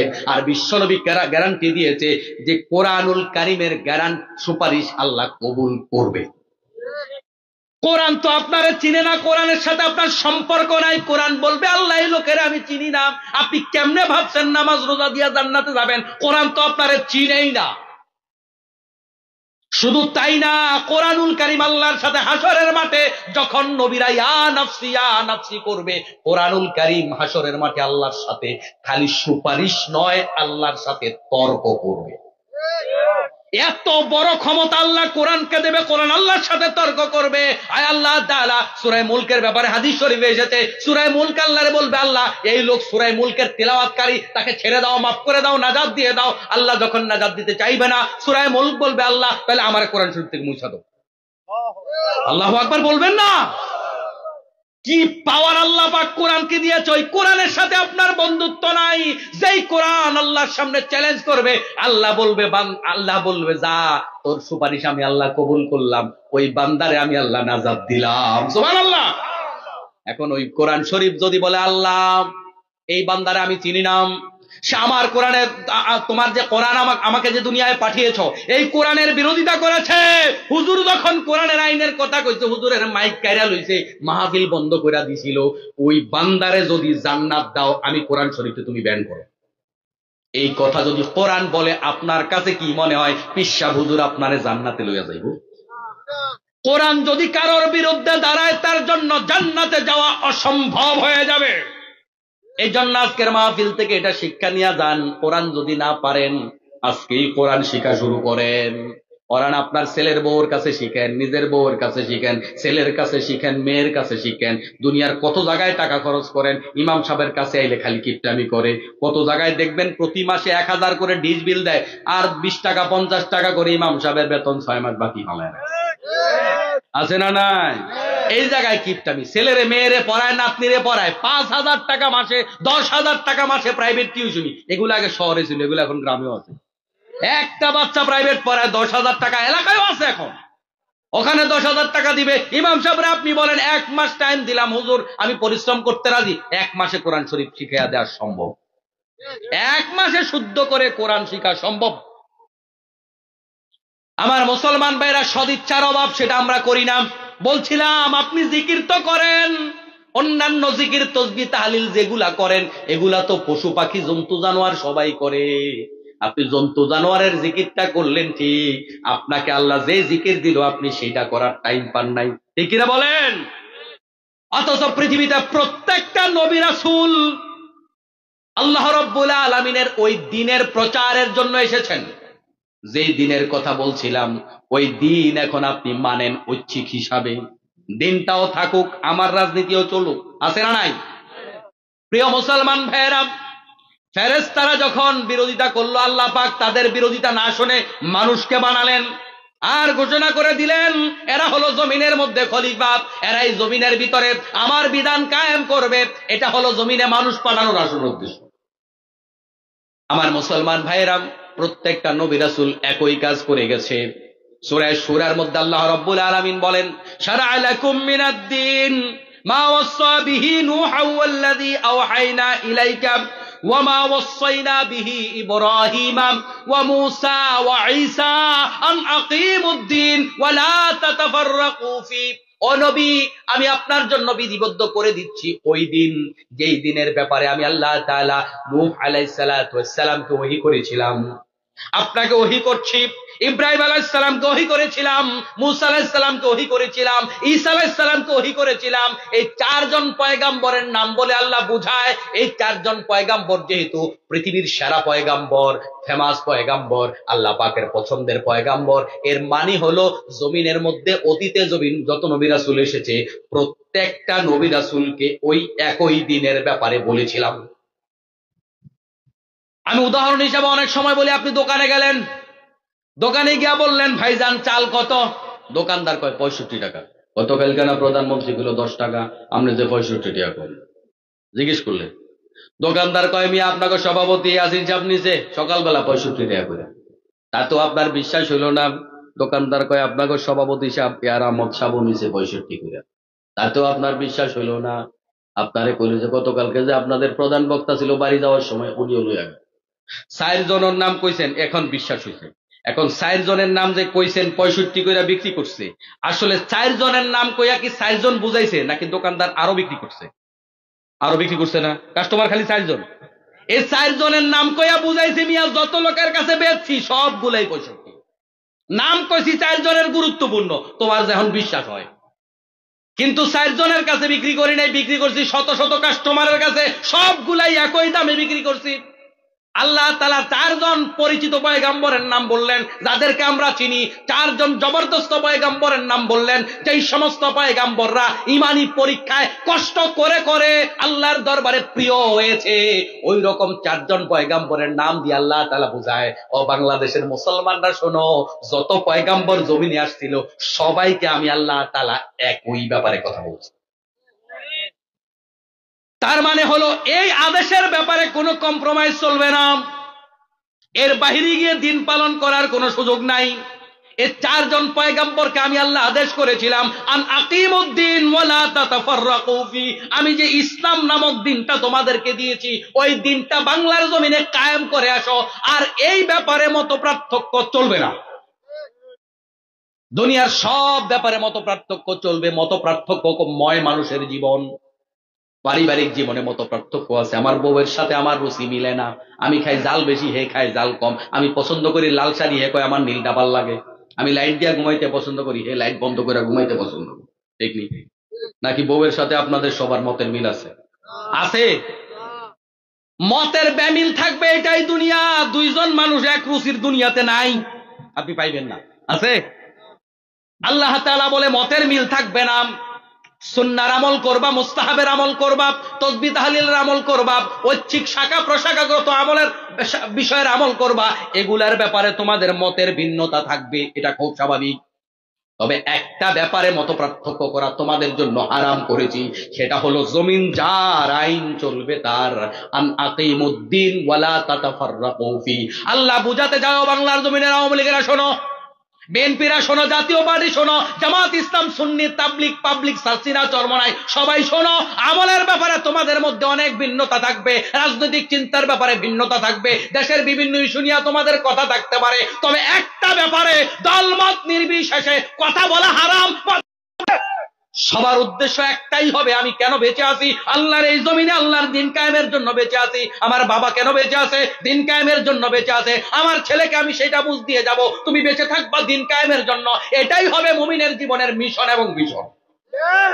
এবার আপনি দল যেটাই করেন করেন গিয়া, আল্লাহ তাআলা বলেন এই ব্যাপারে কোনো মত পার্থক্য চলবে না। এখন আপনি বললেন যে ভাই আমি তো হাত উপরে বাঁধি, বাঁধেন আপনি, আরেকজনে হাত নিচে বাঁধে, বাদুক সে হাত নিচে, কোনো সমস্যা নাই, এটা নিয়ে মত পার্থক্য এলাও। আপনি 6 তাকবীর ঈদের নামাজ পড়েন, আরেকজনে 12 তাকবীরে পড়ে, আপনি মোনাজাত দেন, আরেকজনে মোনাজাত দেয় না, একজনে জোরে আমিন কয়, একজনে আস্তে আমিন কয়, একজনে 8 টাকার তারাবি পড়ে, একজন 20 টাকা। আসেনি? এই মত পার্থক্য গুলাকে ভাইঙ্গা চুরা সবগুলাকে এক মতে আনা কি সম্ভব? জীবনেও না। এখন যারা বৃথা চেষ্টা করেন, এটা আরেক আজের চেষ্টা। আপনার চেষ্টায় কোনোদিন এগুলো এক হবে না, এটা সম্ভব না। এটা আল্লাহর নবীর সময়ও সম্ভব হয়নি। আল্লাহর নবী সাল্লাল্লাহু আলাইহি ওয়াসাল্লাম জীবিত আছে, সাহাবায়ে কেরাম ওই সময়ও দুই রকমের আমল করেছে। দুইজন একটা কথা দুই রকমের বোঝ নিতেই পারে, এটা দোষের কিছু নাই। আমি কইলাম আব্বাস, আপনি হুনছেন গাব গাছ, হইতে পারে না? হইতে পারে, খুব স্বাভাবিক, হতেই পারে। তাহলে মতের ভিন্নতা আমাদের আছে, থাকবে, খুবই স্বাভাবিক। সাহাবায়ে কেরাম একাধিক রকমের আমল করেছেন, কোনো অসুবিধা নাই। কিন্তু এই ব্যাপারে মত পার্থক্য করা যাবে না। জমিন যার বিধান চলবে, তার সব জায়গায় আল্লাহর গোলামি চলবে, এই ব্যাপারে মত পার্থক্য করা হারাম করেছে আল্লাহ তাআলা। আকিমুদ্দিন ওয়ালা তাতাফাররাকু ফি, সব ব্যাপারে মত পার্থক্য হবে, এই ব্যাপারে মত পার্থক্য করা যাবে না। তবে দিন বিজয়ের কথা যে তোমাদেরকে শোনাইলাম, 14 গ্রামের মানুষ, এই দিন বিজয়ের ওয়াজ বড় কঠিন, এটা পালন করাও বড় কঠিন। এই দিন বিজয়ের কথা শুনতে হলে, বুঝতে হলে, মানতে হলে 4 জন নবীর জীবনী পড়া বাধ্যতামূলক। 1 নাম্বার, নূহ আলাইহিস সালামের জীবনী পড়েন যদি দ্বীনের উপরে থেকে মরতে চান। নূহ আলাইহিস সালামের জীবনী একটা বৈচিত্র্যময় জীবন, একটা নির্যাতনের জীবন। একজন মাজলুম নবী নূহ আলাইহিস সালাম, এমন মাজলুম তিনি হয়েছেন, তার নামের ভিতরে একটা নির্যাতনের ইতিহাস জড়িত। নূহ আলাইহিস সালামের আসল নাম কিন্তু নূহ নয়, তার নাম হলো আব্দুল গাফফার। কি নাম? আব্দুল গাফফার থেকে নূহ কেমনে হইল? আপনাদের ইমাম সাহেবের নাম কি? তার বাপে ইমাম সাহেব রাখছেন। আপনারা তার পদবীর কারণে মাঝে মাঝে রাখবেন ও ইমাম সাহেব হুজুরের দিকে আইয়ের, ঠিক কিনা? আসার সময় যে স্লোগান দিচ্ছেন প্রধান অতিথির আগমন, আমার বাপকে আমার নাম প্রধান অতিথি রাখছে, কইলেন কেন? পদ পদবীর কারণে মানুষের নামের পরিবর্তন হয়, ঠিক কিনা? নূহ আলাইহিস সালামের নামটাও সেভাবেই পরিবর্তন হয়েছেন। তার নামের ভিতরে আছে নির্যাতনের ইতিহাস। নূহ মানে হলো ফুফিয়ে ফুফিয়ে কাদা। কয়দিন আগে যে স্বৈরাচার স্লোগান দিছিল, একটা একটা অমক ধরো, সকাল বিকাল নাস্তা করো, দেয় না স্লোগান? দিছিনি? তার মানে সকাল বিকাল দইরা তাদেরকে জবাই করো, সকাল বিকাল তাদেরকে জবাই করা বৈধ। ওই নূহ আলাইহিস সালাতু ওয়াস সালামকে তার জাতির লোকেরা এই 950 বছরের দাওয়াতি কাজের জীবনে সকালে একবার পিটাইছে, বিকালে আবার পিটাইছে, সকালে পিটাইছে, বিকালে পিটাইছে, এভাবে পিটানির উপরে রাখছে গোটা জীবন। পিটানির চোটে এত বেশি কাঁদতেন তিনি, এই কান্দা তার জীবনের সঙ্গী হয়ে গেছে। তিনিও তো মানুষ, মায়ের খাইলে তো ব্যথা লাগে, এত বেশি মায়ের তিনি খেয়েছেন। ওই যে ফুফিয়ে ফুফিয়ে কাঁদতেন সারাক্ষণ, এটা আল্লাহর কাছে এত বেশি পছন্দ হয়েছে, ওই নাম দিয়ে আল্লাহ তাআলা কোরআনুল কারীমে তাকে মেনশন করেছে। ও মুসলমান ভাইয়ের, আল্লাহ বুঝায়, ও বাংলার জমিনের মুসলমান, 14 গ্রামের মুজাহিদ মুসলমানেরা, শুনে রাখো, জমিন পরিবর্তন করা সহজ নয়, নেতৃত্বের পরিবর্তন করা সহজ নয়। গোটা জীবনে কোনদিন কোন স্বৈরা শাসক তাদের চেয়ার ছাড়তে চায় না, তাদেরকে পরিবর্তন করে আল্লাহ ওয়ালাদেরকে যদি ওই চেয়ারে বসাইতে চাও, ওই নূহ আলাইহিস সালামের মতো বছরের পর বছর কষ্টের পর কষ্ট ভোগ করতে হবে, তারপরে এই জমিনে দিনের বিজয় হবে। আল্লাহ তাআলা নূহ আলাইহিস সালামের নাম আপনারে ঘুম পাড়ানি গল্প শোনানোর জন্য বলে নাই, বলেছে এই জন্য তার জীবনটার দিকে তাকাও। দিনের বিজয়ের কাজ কত কঠিন, কত ভাই হাত দেয়া লেগেছে, পাও দেয়া লেগেছে, চক্ষু দেয়া লেগেছে, জীবন দেয়া লেগেছে। আজকে আমাদের বাংলাদেশের এই জমিনে কত মানুষকে দেখি ওই রক্তের স্যাক্রিফাইসের দিকে না তাকিয়ে খালি ক্ষমতার জন্য পাগল হয়ে গেছে, তাদের জন্য কিচ্ছু করতেও দেখতে পাচ্ছি না। কি জবাব দেবেন? আপনি একজন পাও ছাড়া মানুষ, তার দিকে তাকান, তার জন্য রাষ্ট্র কি করতে পেরেছে। সে পাও দিয়ে আপনাকে স্বাধীনতা এনে দিয়েছে, একজন চোখ দিয়ে আপনাকে স্বাধীনতা এনে দিয়েছে, একজন নাক দিয়ে আপনাকে স্বাধীনতা এনে দিয়েছে, আর আপনি এখন ক্ষমতার জন্য, সানাবাজির জন্য পাগল হয়ে গেছেন। আমার মুসলমান ভাইয়েরা, প্রত্যেকটা স্বাধীনতা এবং দিনের বিজয় এসেছে এভাবে রক্তের মাধ্যমে। আল্লাহ এর জন্য 4 জন নবীর নাম বললেন, তাদের দিকে তাকাও, জান্নাতে যাওয়ার পথ এত সহজ নয়। আল্লাহ বললেন এরপরে ইব্রাহিম আলাইহিস সালামের কথা, ও বাংলার মুসলমানেরা তার দিকে তাকাও। তার ঘর থেকে বিরোধিতা শুরু হয়েছে, তার বাবা তার শত্রু হয়েছে, বাবা তাকে খুন করার কথা ব্যক্ত করেছে। বাবা বলেছে, ও আমার ইব্রাহিম, তোমার আমি পাথর মাইরা খুন করবো যদি বন্ধ না করো। আপনার আমার জন্য মেসেজ হলো, আপনার আমার বাবা এই কাজের ব্যাপারে বাধা হয়ে দাঁড়াতে পারে, আপনার বাবা আপনার শত্রু হয়ে যেতে পারে, এরপরে দিনের পথ থেকে বিচ্যুত হওয়া যাবে না। এটা আমাদের বাবার আদর্শ। বাবা যদি অন্যায় আদেশ করে, বাবার আদেশ শোনা সন্তানের জন্য বৈধ নয়। আমাদের সমাজে অনেক ভদ্রলোকেরা মনে করে বাপ চাচা কইছে এটাই মনে করেন আয়াত, বাপ চাচার কথা শোনা ফরজ, এটা মনে করা যাবে না। বাবার আদেশ শুনবেন ততক্ষণ, বাবা ইসলামের উপরে থাকবে যতক্ষণ। আমি প্রায় সময় একটা কথা বলি, আজকের যুব সমাজ অনেকে আছে দাঁড়িয়ে রাখতে পারে না শুধু বাপ চাচার কারণে। কয় বেটা আমিও তো এখনো দাঁড়িয়ে রাখি রে, তুই তো বেটা দাঁড়িয়ে রেখে বড় হয়ে গেছে। চাচা কয় বাতিজ আমিও তো এখনো দাঁড়িয়ে রাখলাম না। বলে কিনা যুব সমাজ, তোমরা নিজে দাঁড়িয়ে রেখে তোমার চাচারে শিখাও যে চাচা আপনার দাঁড়িয়ে রাখা দরকার।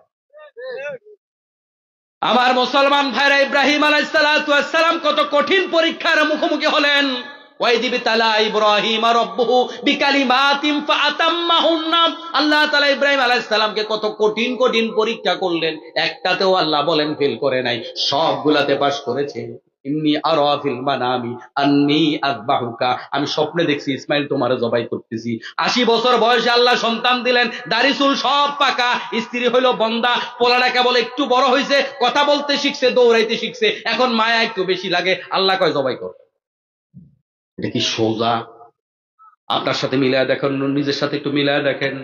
দৈনিক আপনার আমার যে সন্তানটা একটু খালি কথা বলতে শিখছে, ওই সন্তান অর্থাৎ বয়সে যেটা ছোট, ওইটারে আমাদের কাছে মায়া বেশি লাগে না কম লাগে?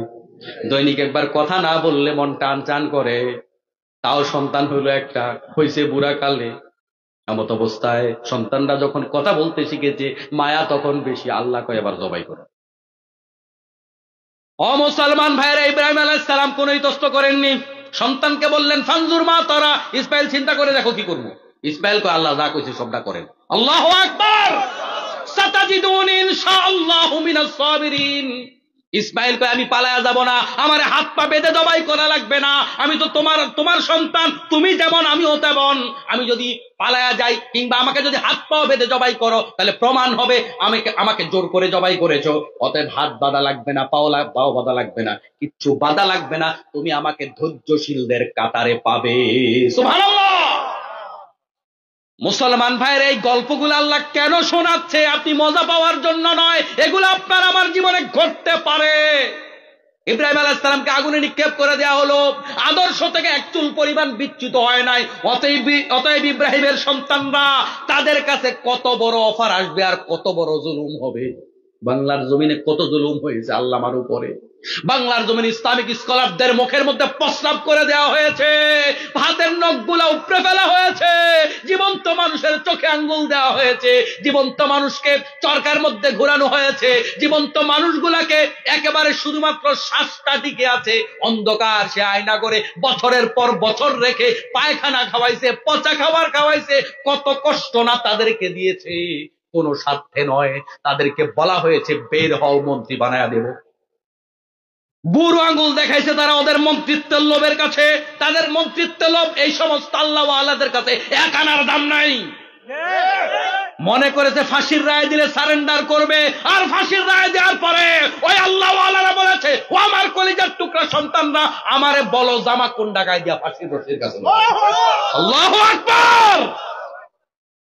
মৌতকে দুনিয়ার সবাই ভয় পায়, কিন্তু তারা ভয় পায় নাই কেন? যারা আল্লাহ পাকের জান্নাত দেখে, যারা আল্লাহ পাকের দিদারের কথা ভাবে, তাদের কাছে ওই ফাঁসির রশি জুতার রশির চাইতে দাম কম। এগুলা তাদের কাছে কোনো পাত্তাই থাকে না। ইব্রাহিম আলাইহিস সালামকে যারা বাবা বলে স্বীকার করবে, দুনিয়ার কোনো বিষয়ে তাদেরকে ভয় লাগাইতে পারে না। আমরা ইব্রাহিমের সন্তান। আল্লাহ তাআলা দ্বীনের বিজয়ের কথা বলে বাবা ইব্রাহিম আলাইহিস সালামের কথা মনে করাই দিলেন। ইব্রাহিমের দিকে তাকাও, ইব্রাহিমকে কি নির্যাতন করেছে এই দ্বীনের কারণে, আগুনে ফেলে দিয়েছে। কিন্তু আবার শুভ সংবাদ আছে, আগুন তারে পোড়াইতে পারে নাই। কুনি বারদাও ওয়া সালামান আলা ইব্রাহিম। ইব্রাহিম আলাইহিস সালামের জন্য আগুন ঠান্ডা হয়ে গেল, হাতের বাতগুলাকে আগুন খেয়ে ফেললো। হাতের বাতগুলো আগুন পুড়িয়েছে, কিন্তু আগুনের ক্ষমতা ছিল না ইব্রাহিম আলাইহিস সালামের, একটা পশম পোড়ানোর ক্ষমতা ছিল না। আল্লাহু আকবার।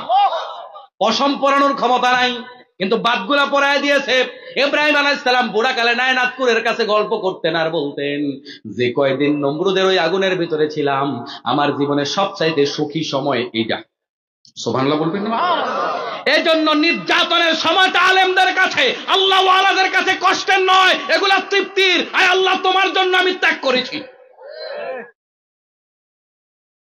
ইব্রাহিম আলাইহিস সালামের পর আল্লাহ মুসা আলাইহিস সালামের নাম বললেন। ও বাংলার মুসলমান, একটু মুসা আলাইহিস সালামের দিকে তাকাও। মুসা আলাইহিস সালাম কত বড় সন্ত্রাসীর জামানায় দিনের কাজ করেছে, তোমাদের জামানায় এত বড় সন্ত্রাসী নাই। এত বড় টেরর, এত বড় সন্ত্রাসী, তার বিশাল বড় সেনাবাহিনী, বিশাল বড় শিল্পপতিরা তার হাতে ছিল। ওয়া কারুনা ওয়া ফিরআউনা ওয়া হামান, আল্লাহ পাক 3 সন্ত্রাসীর নাম বললেন, একটা সেনাপ্রধান, একটা রাষ্ট্রপ্রধান, একটা শিল্পপতি। আজকের জমিনের ভিতরে যত রকমের অপকর্ম হয়, এই সবগুলা করে এই 3 পার্টি, ঠিক কিনা?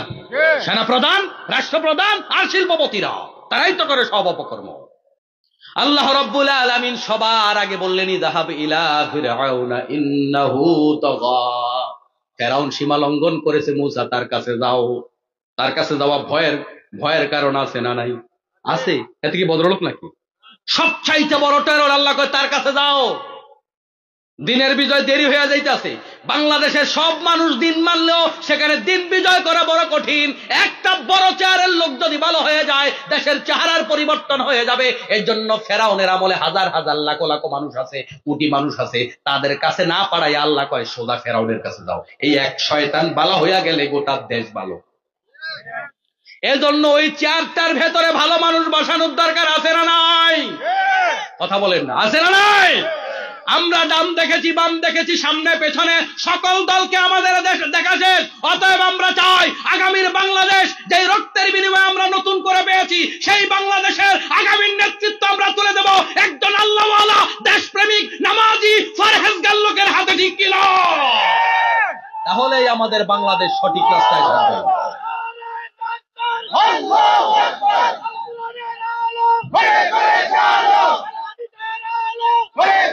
আমার মুসলমান ভাইয়েরা, আমার এই কথা শুনেও অনেকে মনে কষ্ট পায়। কি আফসোস! আমি কার নাম বলেছি? কারো নাম বলেছি? আমি বলেছি একজন নামাজি, একজন দিনদার, একজন মুত্তাকি, একজন ফরহেজগারের হাতে সমাজ তুলে দিতে হবে। বাকি যাদেরকে তুলে দিয়েছেন, দাড়ি ছাড়া, মোছ ছাড়া, পুরুষটা মহিলা বোঝা যায় না, হিন্দু না মহিলা বোঝা যায় না, এগুলা যাদেরকে উঠায়া দিয়েছিলেন, ওরা তো 50 বছর কইছে সোনার বাংলা দিব, সবগুলা তো চুরি করে করে বাংলাদেশটাকে খেয়ে শেষ করে দিয়েছে। তো আমি বলেছি নামাজি লোকের কথা, ভদ্র লোকের কথা, কোরআনওয়ালা লোকের কথা। তো আপনি কোরআনওয়ালা হয়ে যান না। আমি তো আপনারে বাদ দিয়া কই নেই, কইছি নাকি? আপনি কোরআনওয়ালা হন, আপনি নামাজি হন, আপনি ভদ্রলোক হন, আপনি নেককার হন, তাহলে আপনার হাতে আমরা বাংলাদেশ তুলে দেব। কথা বুঝেন? তাহলেই একমাত্র বাংলাদেশ নিরাপদ। এটা আমাদের বুঝা হয়ে গেছে, নাকি আরো টেস্ট করা লাগবে? 50 বছর পর আরো টেস্ট করবেন? তা আপনার টেস্ট ম্যাচ খেলতে খেলতে ফাইনাল কখন খেলবেন? কিয়ামত তো চলে যাচ্ছে, ঠিক কিনা বলেন? আল্লাহ রাব্বুল আলামিন তারপরে বললেন কার কথা? ঈসা আলাইহিস সালামের কথা। আল্লাহ তাআলা আমাদেরকে ফেরাউন থেকে শিক্ষা গ্রহণ করার কথা বললেন। মুসা আলাইহিস সালামের উপর যে নির্যাতন হয়েছে সেখান থেকে শিক্ষা গ্রহণ করার কথা বললেন। এরপরে ঈসা আলাইহিস সালাম থেকে শিক্ষা গ্রহণ করার কথা বললেন। আল্লাহ বোঝায় এভাবে প্রত্যেকটা নবীর উপর নির্যাতন হয়েছে, কিন্তু তারা কেউ হকের পথ থেকে এক চুল পরিমাণ বিচ্যুত হয় নাই, ঠিক কিনা? তাদেরকে বাঁচিয়েছে কে? আল্লাহ তাআলা আমাদেরকে আবার ভরসা দিতে চায়, ও বাংলার মুসলমানেরা, ফেরাউন এত বড় সন্ত্রাসী ছিল, কিন্তু মুসা আলাইহিস সালাম ডুবে নাই, ডুবছে কিন্তু ফেরাউন। ভয় পাওয়ার কোনো কারণ নাই। ভয় পাও কেন? ওয়ালা তাহিনু ওয়ালা তাহজানু ওয়া আনতুমুল আ'লাউনা ইন কুনতুম মুমিনিন। হতাশ হয়ে যেও না, নিরাশ হয়ে যেও না, বিজয় তোমাদেরকে দিব। আমি আল্লাহ তাআলা গ্যারান্টি দিলাম। শর্ত হইল পাক্কা মুমিন হওয়া লাগবে। কি মুমিন? পাক্কা মুমিন হওয়া লাগবে। বাতাসে নড়ে যায় এরকম মুমিন নয়, চায়ের কাপে ঈমান বিক্রি হয়ে যায় এরকম মুমিনকে আল্লাহ বিজয় দেবেন। যেই মুমিন জীবন দিতে প্রস্তুত, কিন্তু আদর্শ থেকে এক চুল পরিমাণ বিচ্যুত হবে না, সেই মুমিন যদি আমরা হতে পারি, এখনো বাংলাদেশ হবে ইসলামের বাংলাদেশ, ঠিক কিনা? আজকের আলোচনা যেটা করেছি সূরা তাওবা থেকে, কোন জায়গা থেকে? তাহলে আল্লাহ তাআলা আমাদেরকে নামাজ, রোজা, হজ, যাকাত, তাসবিহ, তাহলিলের যত হুকুম দিয়েছেন, এই হুকুমগুলো আমাদের জন্য ফরজ, ঠিক আছে, কিন্তু as a man, as a মানুষ, এজ এ মুসলমান, মৌলিকভাবে আমার আপনার জীবনের মিশন, ভীষণ দায়িত্ব হলো এই বাংলাদেশকে ইসলামের বাংলাদেশ বানাতে হবে। এটা আমাদের জীবনের মৌলিক দায়িত্ব। হবে কি হবে না আমি জানি না, সেটা আমার জানার দরকার নেই, কিন্তু আমি চেষ্টা করেছি না, করেছি কিনা সেটাই হাসরের মাঠে আল্লাহ পাক আমাকে প্রশ্ন করবেন, ঠিক কিনা? এটা আমাদের জীবনের মিশন, এটা আমাদের জীবনের লক্ষ্য। প্রতিটা মুমিনের জীবনের এই লক্ষ্য থাকার দরকার আছে না নাই? নাইলে মাইর খাওয়ার সম্ভাবনা আছে না নাই? মারার সময় ফেরেশতারা কি দয়া করে মারবে? দয়া করে মারবে না। যাদেরকে আল্লাহ পাক পীড়ানোর জন্য দিবে, ওই পীড়ানো ফেরেশতারা হাতে মুগুর থাকবে, ওদের কিন্তু চোখ থাকবে অন্ধ, কান থাকবে না, ওরা থাকবে বধির। কারণ পিটাইলে যেন চোখে না দেখে, কানে না শোনে। কারণ চোখে দেখলে একটু মায়া হবে, কানে চিৎকার শুনলে একটু মায়া হবে।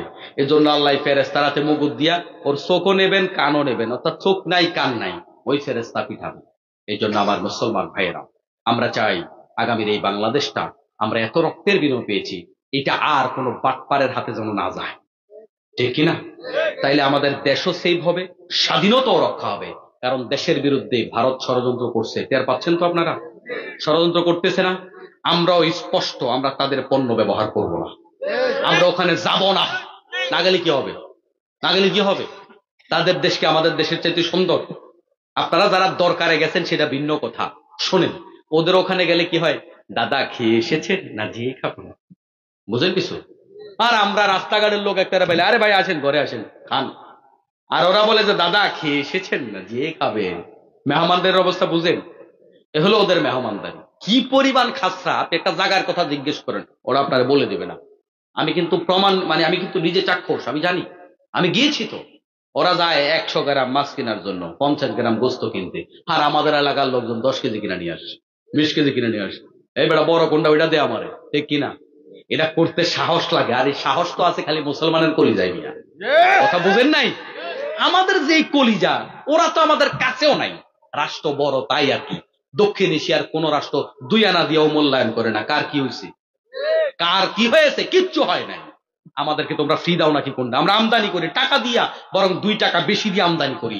ওরা আর স্বৈরাচার মিলেমিশে আমাদের দেশ খেয়েছে। খালি 16 বছর ওই স্বৈরাচার আমাদের দেশ খায় নাই, বিদ্যুৎ, পানি, গ্যাস, আনুষঙ্গিক দিক থেকে ওরা সহ মিলাই আমাদের দেশ লুট করেছে।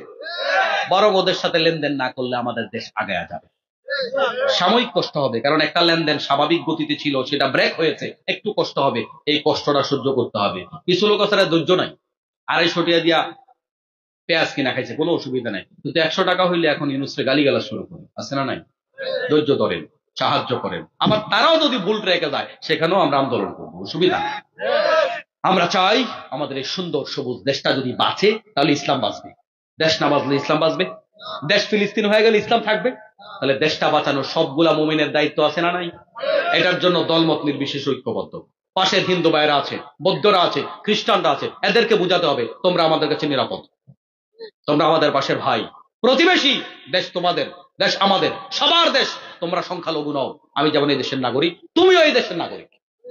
আমরা তাদেরকে সাথে নিয়ে দেশ করতে চাই, কারো প্রতি আমাদের বিদ্বেষ নাই, ঠিক কিনা বলেন? আল্লাহ তাআলা এতক্ষণ পর্যন্ত যে কথাগুলো বলেছি, আমি সহ আপনাদের সবাইকে আমল করার তৌফিক দান করুন, আমিন। হাদা মা ইনদি ওয়াল ইলমু ইনদাল্লাহি আলাইহি তাওয়াক্কালতু ওয়া ইলাইহি উনীব। আসসালামু আলাইকুম ওয়া রাহমাতুল্লাহ।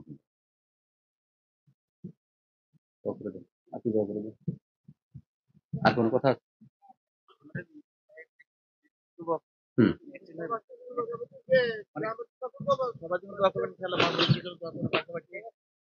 ভাই মনির ভাই উনি মানে বড় একটা اللهم صل على محمد وعلى آل محمد كما صليت على إبراهيم وعلى آل إبراهيم إنك حميد مجيد. اللهم بارك على محمد وعلى آل محمد كما باركت على إبراهيم وعلى آل إبراهيم إنك حميد مجيد. নামাজ শুরুতে বসে কার দোয়া কবুল হবে আমরা জানি না, কার দোয়া জীবনের শেষ দোয়া সেটাও আমরা জানি না। এজন্য একাগ্রতার সাথে আমরা দোয়া করব, আমার পাশের ভাইয়ের ওসিলায় আল্লাহ আমার দোয়া কবুল করতে পারে। আল্লাহ তাআলার কাছে আমরা সবাই সবার জন্য দোয়া করব। আল্লাহুম্মা আমিন। আলহামদুলিল্লাহি রাব্বিল আলামিন ওয়াসসালাতু ওয়াসসালামু আলা আশরাফিল আমবিয়া ওয়াল মুরসালিন ওয়া আলা আলিহি ওয়া আসহাবিহি আজমাইন। রব্বানা যালামনা আনফুসানা ওয়া ইল লাম তাগফির লানা ওয়া তারহামনা লানাকুনান্না মিনাল খাসিরিন। ربنا آتنا في الدنيا حسنة وفي الآخرة حسنة وقنا عذاب النار. আল্লাহ তাআলা কোন কোন শীতের মধ্যে তোমার দাড়ি পাকা মুরব্বিদেরকে নিয়ে আল্লাহ তাআলা তোমার শিশু গোলামদেরকে নিয়ে, মাসুম বাচ্চাদেরকে নিয়ে, আলেম ওলামা হাফেজে কোরআন মা বোনদেরকে নিয়ে তোমার দরবারে অসহায়ের মতো করে দুটো হাত তুলে ধরেছি। মাবুদ, দয়া করে আমাদের জীবনের গুনাহ খাতাগুলা মাফ করে দাও। আল্লাহ তাআলা জীবনে কত গুনাহ করেছি দুনিয়ার কেউ জানে না, কেউ দেখে নাই। আমাদের মা বাবা আমাদের গুনার খবর জানে না, আমাদের শ্রোতারা আমাদের গুনার খবর জানে না, আমাদের প্রিয় মানুষেরা আমাদের গুনার খবর জানে না। তোমার কাছে ধর্ণা দিলাম, আল্লাহ তাআলা মওত কবে আসে জানি না, কার কাফনের কাপড় রেডি হয়ে গেছে আমরা তো জানি না, কার কাফনের কাপড় মিয়া বাজার চলে এসছে আমরা জানি না। মাবুদ, তোমার কাছে আজকের মাহফিলে মাপ চাই, তুমি আমাদের মাফ করে দাও।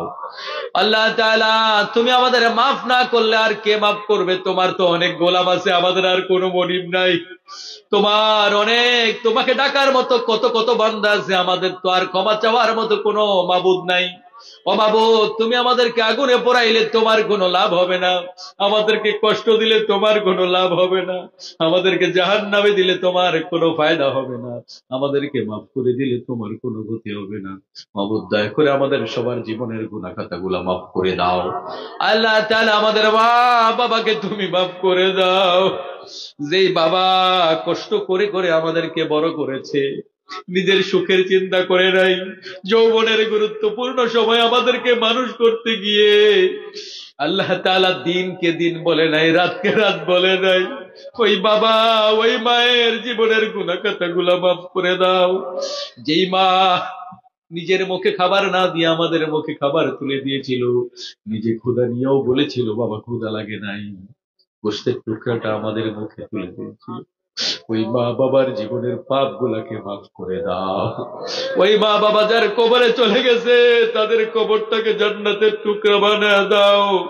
পুকুর পারে বালঝারে যেই মা বাবা শুয়ে আছে কবরটা ভেঙে গেছে, ফোন দিয়ে খবর নেওয়া যায় না, ওই মা বাবার কবরটাকে তুমি জান্নাতের টুকরা বানায় দাও।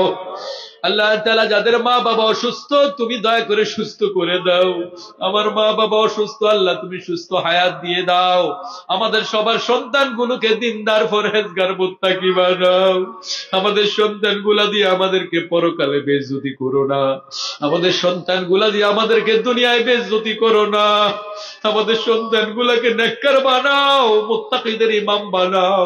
আমাদের সন্তানগুলাকে আল্লাহ হক্কানি রব্বানি আলেম বানাও। আল্লাহ তাআলা, আমাদের স্ত্রী পরিবার পরিজন, আমাদের ভাই বোন, আমাদের দাদা দাদি, নানা নানি, শ্বশুর শাশুড়ি, বন্ধু বান্ধব, কাছের দূরের আত্মীয় স্বজন সবাইকে মাফ করে দাও।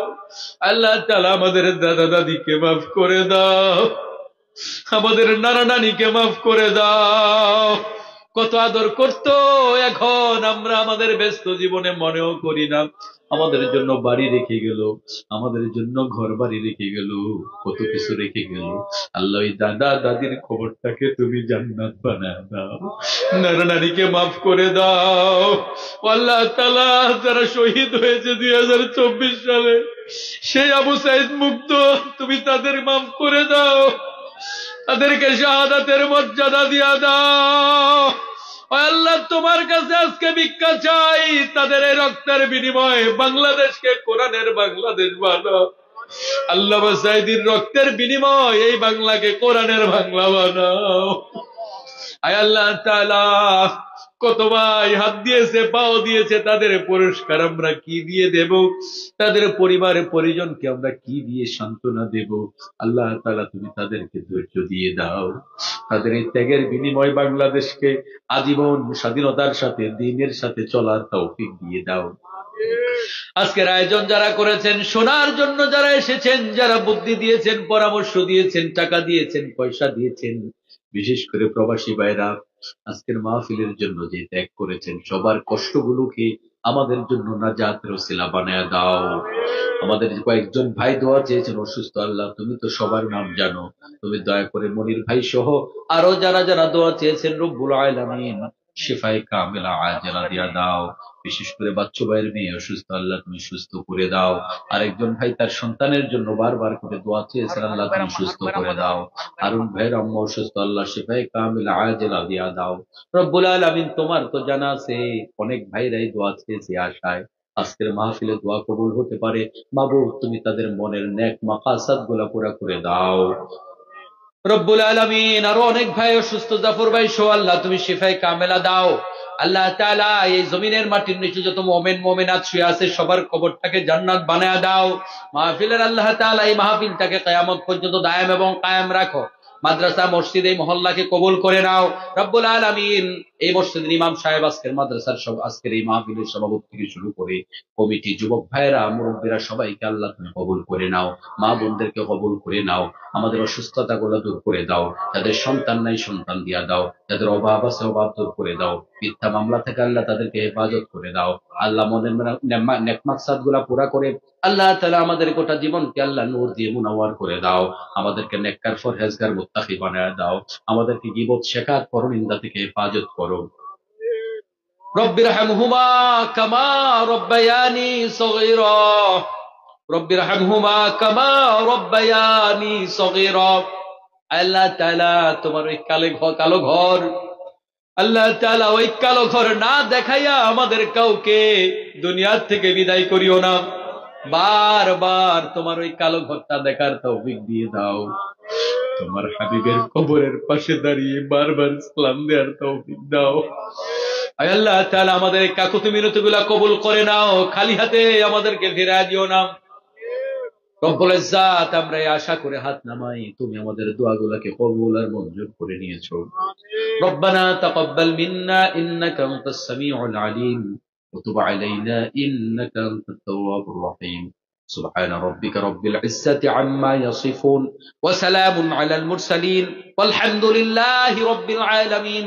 ওয়াজআল আখিরা কালামানা ইনদাল মাউত লা ইলাহা ইল্লাল্লাহু মুহাম্মাদুর রাসূলুল্লাহ।